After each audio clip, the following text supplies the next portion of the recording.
Oke, baru 11 lagi. Baru 12. Ntar ya Ibu lanjutkan kalau sudah banyak ya.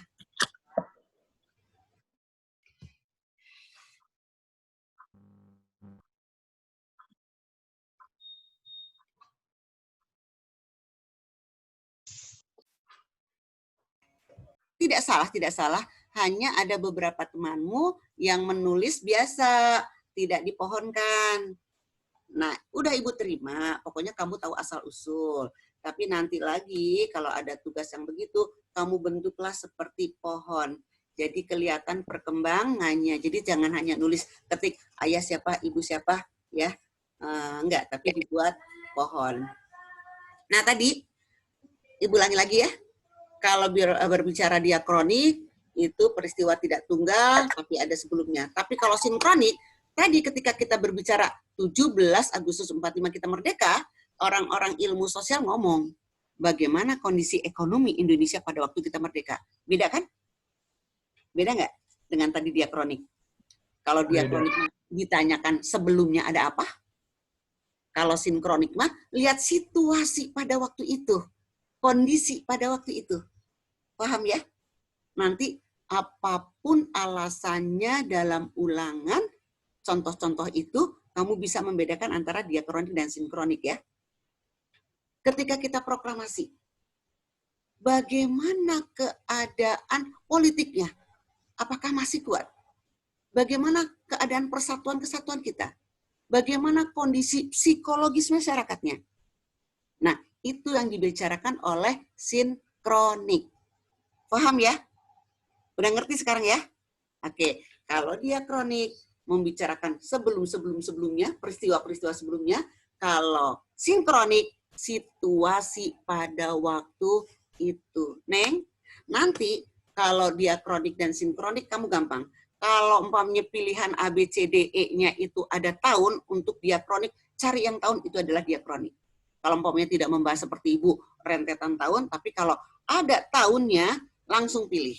Karena kalau sinkronik tidak berbicara tahun. Paham ya Sultan? Alhamdulillah hadir semua. Ini anak IPA 5 the best deh, keren. Nggak ada yang nggak hadir, selalu hadir. Kita udah paham ya? Neng, nanti kamu akan paham ketika Ibu akan kasih soal-soal tentang sinkronik dengan diakronik. Nanti kamu bisa memilih, membandingkan. Ini kalau ngelihat gede, itu ngelihat Wira. 2 tahun yang lalu itu Ibu punya murid. Wirya, Bu, Wirya. Oh, Wirya, sorry salah ya. Bukan Wira ya, Wirya. Nah, ini paham ya, sinkronik. Ketika membahas tentang proklamasi kemerdekaan Indonesia, dibicarakan keadaan ekonominya, sosial politiknya, psikologisnya, persatuan. Jadi keadaan pada waktu itu kumaha, itu bahasa Jermannya. Jelas ya? Sip. Nah, sekarang udah selesai. Selesai itu berpikir. Jadi kita simpulkan. Cara berpikir sejarah ada 4. Yang pertama kronologis, itu mah hanya diurutkan waktu saja. Yang kedua periodisasi, karena banyak sekali sejarah, makanya diberi babakan, diperiodekan. Kemudian berpikir diakronis, hampir sama dengan kronologi. Hanya ditanyakan, sebelumnya ada apa? Bukan peristiwa tunggal.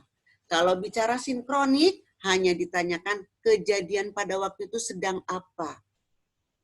Suasananya bagaimana? Hanya waktu itu saja. Coba kalau diakronis, kan berbagai macam tanggal kan kamu sebutkan kan ya? Kalau sinkronik, situasi pada waktu itu aja. Kondisi pada waktu itu saja. Nah, sekarang kita beralih ke konsep sejarah. Ini Neng, ini kamu baru cekokin tentang sejarah ya. Jadi kamu harus ini mau nggak mau paham dulu. Kita lihat konsep sejarah. Kalau ditanya sejarah, pasti apa sih sejarah? Pasti kan kamu akan berpikir, oh itu ada manusianya, ada waktunya, ada ruangnya. Nah kita lihat konsep sejarah atau unsur sejarah ada 3, manusia, ruang, dan waktu.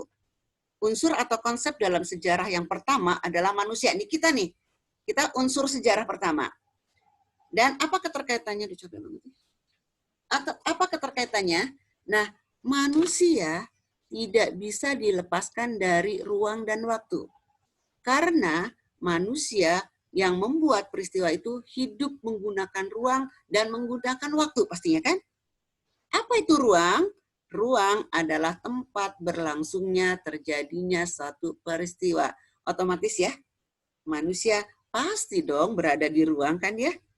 Kamu sekarang sedang membuat sejarah. Membuatnya sejarah bagaimana? Kamu mendengarkan guru sejarah dan ternyata kamu pinter-pinter tuh kan, kamu membuat sejarah dirimu sendiri.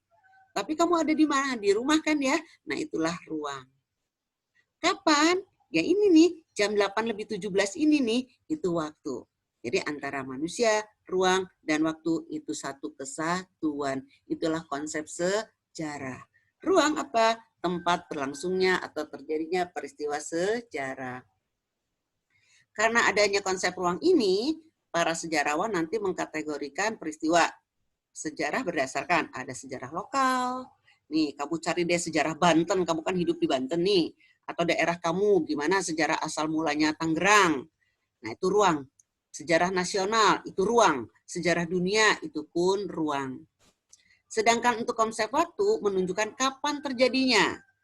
Konsep penting dalam sejarah itu adalah waktu, karena kehidupan manusia tidak akan lepas dari waktu. Ini mah nggak usah panjang lebar, kamu juga paham ya. Nah, jadi ada keterkaitan antara manusia, ruang, dan waktu. Nggak ada pertanyaan lah ya di sini Maya. Nah, Neng, ini sebenarnya sudah KD2. Karena besok manusia purba itu banyak sekali, makanya Ibu langsung masukkan ini. Ini nggak berminggu-minggu. Kalau di dalam silabus ini harus 2 minggu kita ajarkan. Nggak, 5 menit jadi. Keterkaitan manusia dalam perubahan dan berkelanjutan. Kehidupan manusia dan masyarakat cenderung bergerak dan terus berkembang. Kemarin kita sudah bicara pohon kan ya? Pantarei, begitu kata Heraklitus. Yang artinya tidak ada yang tidak berubah. Semua mengalir, masyarakat sewaktu-waktu bergerak dan berubah. Nggak usah kamu bingungkan, kamu ingat sejarah laksana pohon. Jadi adanya keterkaitan, adanya perubahan ya. Selain Heraklitus, ada juga Wertheim. Dia menuliskan sejarah adalah peristiwa yang berkesinambungan dan berubah. Nggak usah dibahas lagi. Ternyata kemarin ini sudah dibahas, tapi karena dalam silabus baru dibicarakan setelah berpikir sejarah, jadi Ibu omongkan lagi.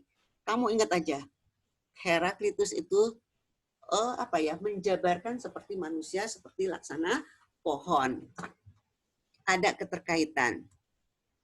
Manusia hidup berkaitan dan dengan konsep berkelanjutan. Ini mah biarin ngantuk juga.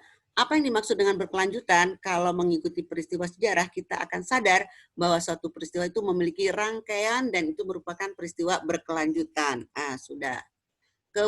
Kehidupan manusia hari ini tidak terlepas dari kehidupan manusia pada masa lampau. Begitu juga dengan masa yang akan datang. Kemarin kita sudah membuatkan ya sejarah ya, apa pohon kini, sekarang, yang akan datang. Oleh karena itu dapat disebut mata rantai kehidupan manusia.